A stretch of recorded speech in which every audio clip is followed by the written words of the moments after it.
Hello. आज करने वाले हैं हम लोग लीड कोड का question number 704 binary search. Okay, तो बच्चे ये जो क्वेश्चन है प्रॉपर बाइनरी सर्च को इम्प्लीमेंट करता है। कोई डिफिकल्टी नहीं है इसको बनाने में, बहुत इजी है। ठीक है, तो first of all you can try and उसके बाद मैं तुम्हें बताऊंगा कि कैसे बनाना है। पहले तुम्हें बनाने आना चाहिए, लॉजिक को समझने आना चाहिए। ठीक है, सबसे पहला नियम ये है कि तुम्हें क्वेश्चन को अच्छे से पढ़ना होगा। तो पढ़ते हैं। Given an array of integer nums, एक नम्स नाम का एरे दिया हुआ है। ठीक है, इंटीजर एरे, उसमें इंटीजर्स हैं, which is sorted in ascending order, और वो असेंडिंग ऑर्डर में सॉर्टेड है। हाँ देखो, -1 0 3 5 9 12 है ना असेंडिंग ऑर्डर में, बिल्कुल। एंड एन इंटीजर टारगेट, और एक टारगेट वैल्यू दी हुई है। देखो यहाँ पर टारगेट वैल्यू है ना, तो क्या करना है ना, write a function to search target in nums. इस सर्च फंक्शन को हम लोगों को कंप्लीट करना है। वो क्या करेगा सर्च फंक्शन, टारगेट को इस नम्स एरे में ढूंढेगा। देखो नीचे टारगेट 9 है, तो इस एरे में ढूंढा जा रहा है कि 9 कितने नंबर पर आ रहा है। देखो इंडेक्स क्या है 9 का, 0th इंडेक्स पे ये है, 1 पे ये है, 2 पे ये है, 3 पे ये है और 4 पे ये है। तो देखो क्या 4 को रिटर्न कर दिया, बिल्कुल कर दिया। इसमें टारगेट 2 है, क्या वो इस एरे में है अवेलेबल, नहीं है। तो नहीं है तो क्या करना पड़ेगा, -1 को रिटर्न करना पड़ेगा। ठीक है, और log n में हम लोगों को देना है आंसर। तो आइए बाइनरी सर्च चालू करते हैं। तुम लोगों को पता है क्या बाइनरी सर्च क्या होता है और कैसे इंप्लीमेंट होता है? तो सुनो, बाइनरी सर्च एक ऐसा एल्गोरिथम है जो एरे पर लगता है, ऐसे एरे पर लगता है जो असेंडिंग ऑर्डर में हो या डिसेंडिंग ऑर्डर में हो। ठीक है, और ये काफी एफिशिएंट होता है, लीनियर सर्च से बहुत ज्यादा एफिशिएंट होता है। तो तुम लोग देखो इसको कैसे हम लोग इम्प्लीमेंट करते हैं। पहले एक्सकेलीड्रॉ पे समझ लो कि होता क्या है और हम लोग करने क्या वाले हैं। ठीक है ना, तुम बहुत बहुत बच्चे ऐसे होंगे जिनको आता होगा बाइनरी सर्च, और बहुत सारे ऐसे बच्चे होंगे जिनको नहीं आता होगा। ठीक है, तो मैं यहाँ बताने जा रहा हूँ बाइनरी सर्च, ध्यान से समझना। ठीक है, एक एरे है, मान लेते हैं वो एरे है 1 2 3 4 5 6 7 8 9 10। ओके, और हम लोग उस एरे को पहले स्टोर रखे, 1 2 3 4 5 6 7 8 9 10। ठीक है, नम्स नाम के वेरिएबल में उस एरे को स्टोर रखें। क्या करेंगे ना हम लोग, बाइनरी सर्च का मतलब ये होता है कि सबसे पहले मिड वैल्यू हम लोग निकालते हैं। ठीक है, मिड वैल्यू मान लेते हैं कि इसकी मिड वैल्यू 6 है।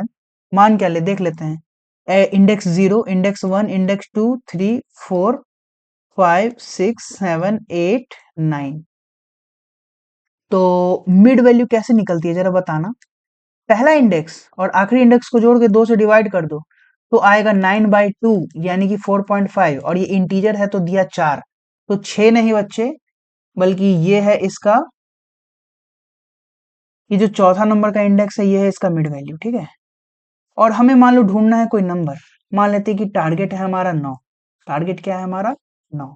तो बच्चे अगर लीनियर सर्च होता तो वो हर एक वैल्यू को एक्सप्लिसिटली देखता कि क्या ये है 9, नहीं है, क्या ये है 9, नहीं है, क्या ये है 9, नहीं है, इस तरह से वो देखता। ठीक है, लेकिन हम बाइनरी सर्च का जब इस्तेमाल करेंगे ना, तो वो दो हिस्सों में तोड़ देगा पूरे एरे को। ठीक है, दो हिस्सों में तोड़ देगा, उसके बाद जल्दी जल्दी जल्दी जल्दी हमारा आंसर की तरफ हम बढ़ सकते हैं। तो बताओ, क्या ये जो मिड वैल्यू है क्या यही टारगेट के बराबर है, नहीं है। तो क्या इससे छोटा है टारगेट, नहीं। क्या इससे बड़ा है टारगेट, हाँ। तो निश्चित सी बात है कि ये इतना वैल्यू में से कहीं ना कहीं 9 मिल जाएगा, तो इतने की जरूरत खत्म।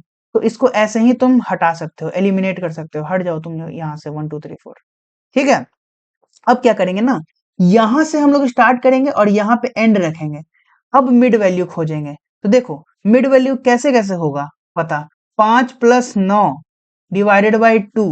ठीक है, कितना हो गया, 9 5 14 डिवाइडेड बाई 2 बराबर 7। तो सातवां पे है, ये इसका मिड हो गया है ना। अब ये बताओ, सबसे पहले हम लोग ये चेक करेंगे जो टारगेट है क्या वही इस मिड के बराबर है, नहीं है। ठीक है, क्या इससे छोटा है, देखो देखो यहाँ पे 9 है, 9 को ढूंढना है, तो क्या 8 से छोटा है, नहीं। क्या 8 से बड़ा है?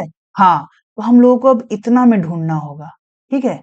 फिर से ये जो है ना, इसको डिस्कार्ड कर दो, हटा दो, खत्म। फिर अब देखो ये दोनों आया, तो ये एक यहां से स्टार्ट करोगे, यहाँ पे एंड करोगे। तो स्टार्ट किससे कर रहे हो? 8 से। एंड किस पे कर रहे हो? 9 पे। तो इन दोनों का मिड कुछ आएगा? कुछ आएगा? 8 8 16 1 17, 17/2 यानी कि 8.5, यानी कि 8। इसको मिड वैल्यू लिया गया और यही स्टार्टिंग भी है ना। अब बताओ क्या टारगेट वैल्यू ही, देखो बार बार हम लोग क्या कर रहे थे, इसके कंडीशन में पूछे क्या टारगेट वैल्यू ही मिड के बराबर है? नहीं था। फिर 8 के बारे में पूछे क्या टारगेट वैल्यू ही मिड के बराबर है? तो नहीं था। इस कंडीशन में स्टार्ट भी यही है, टारगेट भी यही है, और पूछना भी पहले यही है कि क्या टारगेट ही मिड के वैल्यू के बराबर है? हाँ है। तो यहां से फट से रिटर्न कर दो, आंसर आ गया 9। और उसका जो ये है ना इंडेक्स, ये रिटर्न हो जाएगा। इस तरह से जल्दी जल्दी खोजा जाता है। अगर लीनियर सर्च होता तो हर एलिमेंट पे वो 1 बाय 1 जाता, लेकिन यहाँ क्या क्या करना पड़ा, एक बार यहाँ ऑपरेशन करना पड़ा हमें, वो ऑपरेशन को परफॉर्म करना पड़ा। एक बार मिड निकाल के, ये दूसरी बार मिड निकाली, ये देखो तीसरी बार में हो गया। कितनी बार में हो गया? 3 बार में हो गया। लेकिन वही लीनियर सर्च रहता तो कितनी बार में होता? देखो तो जरा, 1 2 3 4 5 6 7 8 9, 9वीं बार में होता। एक कर रहा है आपका 3 बार में, एक कर रहा है आपका 9 बार में, तो ज्यादा अच्छा टाइम कॉम्प्लेक्सिटी इसका हुआ ना। इसका तो टाइम कॉम्प्लेक्सिटी बेकार हो गया। तो इसलिए बाइनरी सर्च हमें बहुत ज्यादा काम आता है। तो बच्चे ये जो स्टार्ट और एंड की बात हो रही है ना, तो हम लोग बनाएंगे एक स्टार्ट वेरिएबल, एक बनाएंगे हम लोग एंड वेरिएबल, ठीक है। फिर उसका मिड निकालेंगे, फिर इन सब चीजों को देखेंगे कि कैसे बनता है। तो आइए कोड पे। एक बनाते हैं स्टार्ट वेरिएबल, जिसको इनिशियलाइज करते हैं 0 के साथ। एक बनाते हैं एंड वेरिएबल, जिसको इनिशियलाइज करते हैं नम्स के आखिरी इंडेक्स के साथ। कैसे करते हैं इसको पता है? नम्स का साइज -1। -1 क्यों हुआ पता है तुम लोगों को? देखो समझना, साइज होता है 1 से। देखो 1 2 3 4 5 6, इसका साइज है 6, लेकिन आखिरी इंडेक्स क्या होगा? 0 1 2 3 4 5, 5 ही होगा। तो साइज है 6 और इंडेक्स है आखिरी वाला 5, यानी साइज से एक कम इंडेक्स होता है। इसलिए साइज से एक कम लिखे तो इंडेक्स यहाँ पे आ गया, ठीक है। अब एक मिड बना लेते हैं, इंट मिड, ठीक है ना। अब बार बार हमें एक ही काम करना है, बार बार हमें मिड निकालना है, और बार बार चेक करना है कि स्मॉलर है या बिगर है, दाएं है या बाएं है। तो हम व्हाइल लूप का इस्तेमाल करेंगे, जहां पे लिखेंगे स्टार्ट जब तक छोटा है या इक्वल है एंड से, ठीक है। अभी स्टार्टिंग में स्टार्ट और एंड बहुत दूर दूर है, लेकिन बाद में धीरे धीरे एक दूसरे के करीब आते जाते हैं, स्टार्ट और एंड, इसीलिए हम लोग लिखे। और एक समय ऐसा आता है कि स्टार्ट एंड ओवरलैप करने लगता है। उस कंडीशन में हमारा मिड जो है वो टारगेट वैल्यू को दे देता है कि हाँ यही इंडेक्स होगा। तो देखते हैं, अगर टारगेट हमारा बराबर है नम्स के मिड वैल्यू से, तो उस कंडीशन में क्या करना होगा? मिड को ही रिटर्न कर दो, रिटर्न मिड कर दो, क्योंकि आ गया एक बार में। सोचो ना तुम, इस वाले क्वेश्चन में अगर टारगेट की वैल्यू 9 नहीं रहती, 5 रहती, क्या रहती? 9 नहीं रहती, 5 रहती, तो पहली बार में जब हम लोग निकाले थे कि मिड, वैसे ही हम लोग जब चेक करे थे कि क्या हमारा टारगेट इस मिड के बराबर है, तो हाँ है, एक बार में ही निकल जाता। तो यानी एक बार में ही निकल जाता उस कंडीशन में। तो ये वैल्यू चेक करने के लिए बहुत जरूरी है। डायरेक्ट लिख दो रिटर्न मिड। अगर हमारा टारगेट छोटा है नम्स के मिड से, उस कंडीशन में भी हमें कुछ लिखना होगा, ठीक है ना। यहाँ एल्स लिखाएगा, एल्स इफ, और एल्स कंडीशन। एल्स कंडीशन का मतलब क्या? ऊपर वाले का जस्ट उल्टा, यानी कि टारगेट अगर ग्रेटर है नम्स ऑफ मिड से, तो इन दोनों में क्या लिखना चाहिए? जरा सोचो तो, सोचो सोचो, दिमाग लगाओ। नहीं समझ में आया? मैं बताता हूँ। टारगेट छोटा है नम्स ऑफ मिड से। देखो टारगेट, मान लो टारगेट क्या है ना, 5 नहीं है, मान लो टारगेट 3 है, ठीक है। तो हमें इस तरफ रहना होगा उस कंडीशन में। किस तरफ? इस तरफ रहना होगा, ठीक है। तो बच्चे स्टार्ट का वैल्यू तो 1 का 1 ही रहेगा, इधर वाले वैल्यू पूरे को डिस्कार्ड कर देंगे। चलो थोड़ा सा एक और एग्जाम्पल बनाकर दिखा दे तो समझ में आएगा, ठीक है। 1 2 3 4 5 6 7 8 9, यही था ना ऊपर, 10 भी था, 10। तो पहले में मिड कौन आया था? 5 आया था। अगर मान लो टारगेट की वैल्यू होती 3, तो हम लोग चेक करते हैं क्या टारगेट का वैल्यू मिड के बराबर है, तो नहीं है। ठीक है, क्या इससे छोटा है? हाँ है। तो हम क्या करते हैं ना, स्टार्ट को वही का वही रहने देते हैं, क्योंकि स्टार्ट अभी भी 0 इंडेक्स पे है और इंड हमारे यहाँ पर है, इंड बराबर ये नौमा नौमा इंडेक्स। तो इधर का काम पड़ता, हाँ, जब टारगेट ही आ जाता हमारा कि टारगेट मिड से इस तरफ है, इस तरफ का कोई काम पड़ता नहीं पड़ता। तो हम इंड को यहां से उठा के यहां ले आते हैं। इंड को बोलते हैं कि इंड तुम अब पता है क्या हो, तुम मिड से एक कम हो। क्या हो तुम? मिड से एक वैल्यू कम हो। तो इंड बराबर मिड -1 कर देते हैं। क्या कर देते हैं? एंड बराबर मिड -1 कर देते हैं। स्टार्ट को हम लोग नहीं छोड़ते, स्टार्ट तो देखो 0 का 0 ही है। ठीक है, और अगर ऐसा नहीं होता, टारगेट की वैल्यू छोटी नहीं होती, टारगेट की वैल्यू बड़ी होती मिड से। सोचो, टारगेट की वैल्यू बड़ी होती मिड से।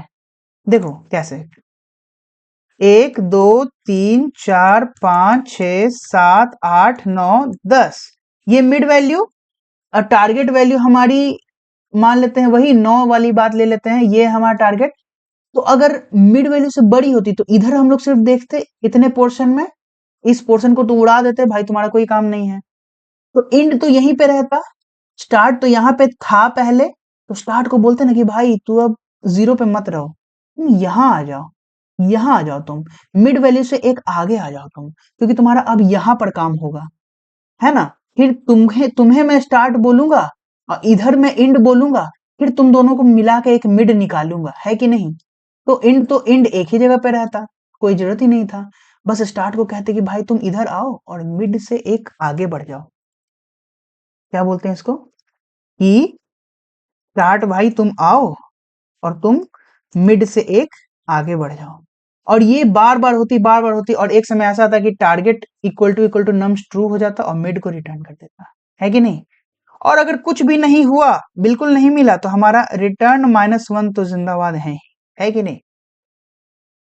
चलो, तो इस प्रकार से मुझे लगता है कि आपका कोड कंप्लीट हो गया। लेकिन एक बात है जो तुम्हें मैं, ये पुराना वाला रन किया हुआ था, अभी एक बात है जो तुम्हें मैं समझाऊंगा। ठीक है, इस लाइन के बारे में समझाऊंगा, इस बारे में। कहाँ गया? मिड निकालना होगा ना। हाँ, मिड निकालना होगा। मिड कैसे निकलता है? Start plus and divided by 2। इस लाइन के बारे में मैं तुम्हें समझाऊंगा। तो चलो एक बार रन करके देखते हैं, उसके बाद मैं तुम्हें समझाऊंगा कि क्या करना है वहां पे। एक्सेप्ट तो हो गया बिल्कुल, और देखना सबमिट भी हो जाएगा। लेकिन एक इसमें दिक्कत आ सकता है, और अगर नहीं आएगा फिर भी हम लोग उसको ऑप्टिमाइज करेंगे। कोई दिक्कत नहीं आया, लेकिन फिर भी हम लोग इसको ऑप्टिमाइज करेंगे। देखो क्या ऑप्टिमाइज करना है, समझो। देखो, मिड, स्टार्ट, एंड, तीनों का तीनों इंटीजर है, ठीक है ना। तो इस इंटीजर वैल्यू में, इस इंटीजर वैल्यू को डालोगे और इस इंटीजर वैल्यू को डालोगे, एक समय के लिए दोनों जुड़ के अंदर चला जाएगा। एक समय ऐसा आएगा जब स्टार्ट अपने चरम सीमा पे होगा, अपना हाईएस्ट वैल्यू पे होगा, और एंड भी अपने हाईएस्ट वैल्यू पे होगा। तो सोचो, अगर दोनों अपने हाईएस्ट वैल्यू पे होंगे तो उनका सम मिड में कैसे स्टोर हो सकता है? क्योंकि हाईएस्ट वैल्यू उतना ही ना होगा जितना इंटीजर का होता है, तो उससे भी ज्यादा वैल्यू कैरी कैसे कर सकता है? मान लो स्टार्ट जो है, इंटीजर का साइज मान लो 100 है, मान लो 100 है। तो स्टार्ट भी 100 अगर हो गया या 80 हो गया, और एंड भी 70-80 हो गया कुछ, ठीक है। मान लो ये 80 है, ये 90 है, तो 8 8 16 170, मिड कैसे संभालेगा? नहीं संभाल पाएगा ना एक समय के लिए। तो इसलिए हम लोग लिखने की प्रैक्टिस को ऐसा रखते हैं, स्टार्ट लिखते हैं, उसमें जोड़ते हैं and minus start divided by 2। बस मैथ है, सिंपल है, मैथमेटिक्स ही है, सेम टू सेम है। देखो ना, इसको कॉपी पे करके देखो, बिल्कुल सेम आएगा। सबमिट मारो, बिल्कुल सही जवाब। चलो बाय बाय।